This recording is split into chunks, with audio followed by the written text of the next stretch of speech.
साहब, इस सिचुएशन को अगर हम देखें, ये दूसरी तीसरी बार अब हो चुका है। सुहेल आफरीदी साहब की तो मुलाकात वैसी नहीं हो सकी, खान साहब के अहले खाना पे पानी फेंकना। आपको नहीं लगता कि ये सिचुएशन तो पीटीआई को सूट कर रही है? पेशावर जलसा उन्होंने किया और उस पर टर्न आउट इतना कम रहा कि शो कॉज नोटिस करने पड़ गए पीटीआई को। तो ये तो जलसा भी नहीं करना पड़ रहा, मोबिलाइजेशन भी नहीं करनी पड़ रही, हर हफ्ते में 2 बार अडियाला के बाहर आएँ, नैरेटिव लेके घर चले जाएँ। फ़ायदा तो तरीके इंसाफ का है। तो कौन सा फ़ायदा हो रहा है? अगर 1000-1200 वर्कर्स आ जाते हैं, उन पे तशद्दुद होता है या कोई पुलिस उन पे लाठीचार्ज करती है या वाटर कैनन्स आ जाते हैं और वो पसपा होकर फिर चले जाते हैं, तो इससे फ़ायदा क्या हो रहा है? देखिए, मेरे ख्याल में पीटीआई एक तज़ब्ज़ुब और कन्फ्यूजन का शिकार है। एक तरफ नई पॉलिटिकल कमेटी आई तो हम बड़े खुश थे कि पहली बार पीटीआई ने बड़ी दानाई का फैसला किया और उसमें बड़े संजीदा लोग सामने आए। वो जो हार्ड लाइनर्स थे या वो जो सोशल मीडिया एक्टिविस्ट थे, शहबाज गिल टाइप लोग, तो वो निकल गए और बैरिस्टर गौहर और शमीम नकवी साहब भी इस तरह के लोग सामने आए, तो चलो मामला आगे की तरफ जाएगा। अब उसको तो 2-4 दिन हुए थे, मामला आगे बढ़ना अभी शुरू हुआ भी नहीं था कि कल रात पीटीआई ने वही वतीरा अपना लिया जिस तरह उनका मिजाज है। रात को फिर से हंगामा। भाई, अगर आप वहां पे आते हैं तो आपके लिए इसमें कोई दोराई नहीं है कि आपके लिए मुश्किलात हैं, आपके मुलाकातों के मसाइल हैं। पूरी जमात को, इमरान खान को मसाइल का सामना है, तो आप इस हकीकत को एक्सेप्ट क्यों नहीं करते? हलीमा खान आकर बैठ जाती है, कारकुनों को साथ लाती है, रात रात बैठी रहती है, पुलिस आकर उन पे याद वाटर कैनन ला के उन पे पानी फेंकते हैं या कोई और इस तरह उनको उठा के ले जाते हैं, कभी चक्री इंटरचेंज पे छोड़ देते हैं, कभी इधर उधर। तो इसका फायदा क्या हो रहा है? पीटीआई ने अभी तक डायरेक्शन वाज़ेह नहीं किया कि उनको किस सम्त में जाना है। या तो आप पॉलिटिकल कमेटी के हवाले कर दें मामलात, या हलीमा खान अपने हाथ में ले ले। एक तरफ हलीमा खान हंगामे करती है, दूसरी तरफ पॉलिटिकल कमेटी जो है वो कोऑर्डिनेशन और कम्युनिकेशन को आगे। मरवा साहब कह रहे हैं कि हलीमा खान साहिबा ही चला रही हैं पार्टी। हमाद साहब, ये सलूशन ठीक नहीं है जो बैरिस्टर अकील ने दिया? क्या आप एफिडेविट दे दें कि कोई सियासी बात नहीं होगी, किसी पे सियासी हमला नहीं करेंगे, तो मुलाकात करवा देते हैं आपकी? नहीं, बैरिस्टर अकील तो खैर कोई, उनको ये इख्तियार हासिल नहीं है कि वो ये कहे, और एफिडेविट सियासत में नहीं होती। सियासत में डायलॉग होता है, मकालिमा होता है, मामलात आगे बढ़ते हैं। देखिए, हमारी तारीख देखे, फातिमा जना ने अयूबी आमरीत के खिलाफ तहरीक चलाई, बहुत मुश्किल वक्त था, लेकिन उन्होंने मौदूदी साहब और वली खान जैसे मुतज़ाद नजरियात के लोगों को साथ बिठाया। बेनज़ीर भुट्टो एमआरडी में निकल आई तो उन्होंने उस वली खान को भी साथ मिलाया जिसमें उनके वालिद जुल्फ़िकार अली भुट्टो ने हैदराबाद ट्रिब्यूनल बनाया था और उनको साथियों समेत जेल में डाल दिया था।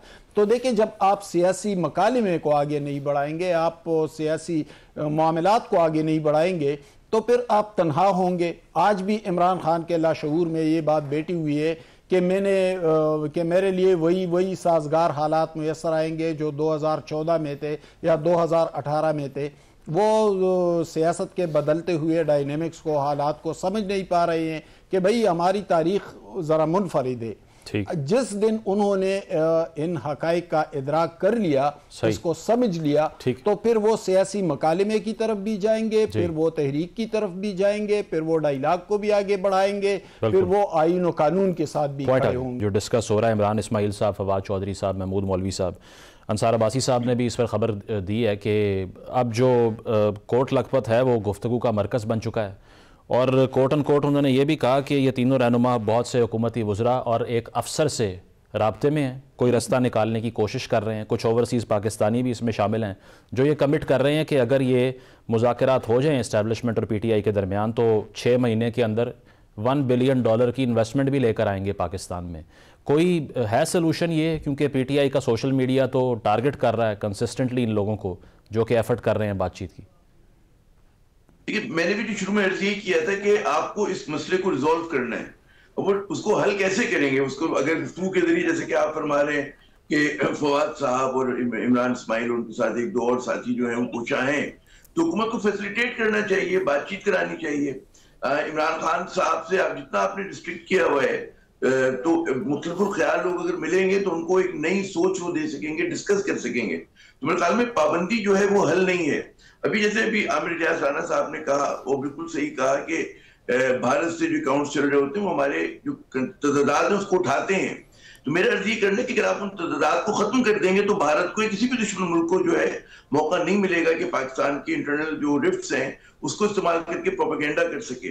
रियासत भी और हुकूमत भी अगर अपना दिल वसी करे, कुशादा दिल हो, कि फर्ज करें इमरान खान ने एक नामुनासिब सी एक्स पे पोस्ट की, उसका मेरे ख्याल में कोई भी उसको सपोर्ट नहीं कर रहा, खुद पीटीआई के संजीदा लोग नहीं कर रहे हैं, लेकिन आप एक दो मरतबा होने से खुद ही वो कहते हैं निकल जाएगा उसका जो बिटरनेस है, उसका जो एंगर है, और साथ साथ उनको अप्रोच भी करें, बात भी करें। आमिर रियाज साहब 3 साल तो हो गए, नहीं निकल रहा फिल वक्त। तो नहीं, मैं ये अर्ज कर रहा हूँ क्योंकि अभी पॉलिसी ज्यादा जो है वो कैरेट की नहीं है, स्टिक की पॉलिसी है। आप बगैर कुछ दिए कुछ हासिल करना चाह रहे हैं, आप क्विड प्रो को होता है ना पॉलिटिक्स के अंदर के जी, आपको उनको स्पेस देनी पड़ेगी, पॉलिटिकल स्पेस। आप ये कहें कि जी मैंने बिल्कुल डिब्बे में बंद कर दिया, हमने आप गिनते चले जाए ना कि बेड के निशान से लेकर पार्टी की हैसियत खत्म करना, रिजर्व सीट लेना, एक के बाद दीगर शिकायतों की तवील फहरिस्त है। गलत है, सही है, कतई नजर, मगर एक तवील फहरिस्त है। तो आपको कुछ उनको देना भी तो पड़ेगा। आप ये तो नहीं कह सकते कि हम मारे जाए आपको और आप कुछ ना करें, आप सिसके भी ना, आप तड़पे भी ना, आप रोए भी ना, आप आहें भी ना भरें। तो आपको मैं नहीं कह रहा कि उनका जो, अगर इमरान खान में इतने नादान ना होते वो, और जरा सा अगर वो रिस्ट्रेन के साथ बात करते तो आज हो सकते इतनी मुश्किल में ना होते। लेकिन साथ साथ जो हुआ है उनकी पार्टी के साथ, तो वो भी मेरे ख्याल में बहुत कम सियासी जमातों के साथ इस तरह से हुआ हो पाकिस्तान के अंदर। अगर हुआ है तो रद्दमल भी आया है, हमने देखा है। पीपल्स पार्टी के साथ हुआ था तो ये जेडो बन गई थी। तो यहाँ पर तो ऐसा नहीं हो रहा। मैं हमेशा, मुझे बड़ी हैरत होती है और दुख भी होता है कि हमारे लोग जब अपनी सियासी मुखालफिन को वतन दुश्मन और सिक्योरिटी रिस्क कहते हैं, मुजम्मिल साहब इस गुजर से तो सब गुजरे हैं। पीपल्स पार्टी सिक्योरिटी रिस्क थी, बेनजीर सिक्योरिटी रिस्क थे, फातिमा जिन्ना के साथ यही किया आपने, नवाज शरीफ को कहा सिक्योरिटी रिस्क। मगर जनाब आप इमरान खान को कह रहे हैं, उनकी पार्टी को कह रहे हैं, तो आप अपना जो है बयानिया बदलें। आमिर साहब इशू ये है ना, आमिर साहब इशू ये है कि वो शदीद नौयत के एक इंतकामी हुकूमत ये समझती है कि एक इंतकामी शख्सियत है वो। उसकी वजह यह है कि ख्वाजा आसिफ साहब के साथ देख लीजिए ना कि आर्टिकल 6 काबीना की मंजूरी से लगवाने के चक्कर में थे, क्योंकि एक कामा निकल आया उनका, फिर जेल में कैमरे लगवाना, फिर बाहर जाके मुंह पे हाथ फेरना। तो ये सब आपको नहीं लगता कि he has brought it on himself, क्योंकि वो इतना टेम्परेचर बढ़ा दिया कि अब जब वो रिसीविंग एंड पे आए हैं तो हुकूमत भी कम नहीं कर रही। मैं ये कह रहा हूँ कि इमरान खान की जो नादानियां मैं लफ्ज इस्तेमाल कर रहा हूँ वो जो है वो तो अपनी जगह है। अब उसका जो है इलाज ये कि उसने गलती की, आप उससे बड़ी गलती करें, क्योंकि अभी तो मुझे लग रहा है कि बड़ी गलती हुई। दुनिया ये समझ रही है कि जो उन्होंने किया, अच्छा, और फिर आप एक ही सांस में कहते हैं कि जी जो कुछ हुआ था वो फैज हमीद करा रहे थे और फला साहब करा रहे थे और ये हो रहा था। तो आप चीजों को पर्सपेक्टिव में डालें। अगर हुकूमत को सूट करता है कि जी आंच को, इद्दत को बढ़ाना है, ये पाकिस्तान के मसले का है तो बिस्मिल्लाह करें, बढ़ाए जाए। लेकिन हम जैसे लोग समझते हैं आंच को कम करना। मैं एक मुझे जुमला और कहने थे, मेरे दोस्त कह रहे थे कि फायदा क्या हो रहा है पीटीआई को, ये जो धरने दे रही है।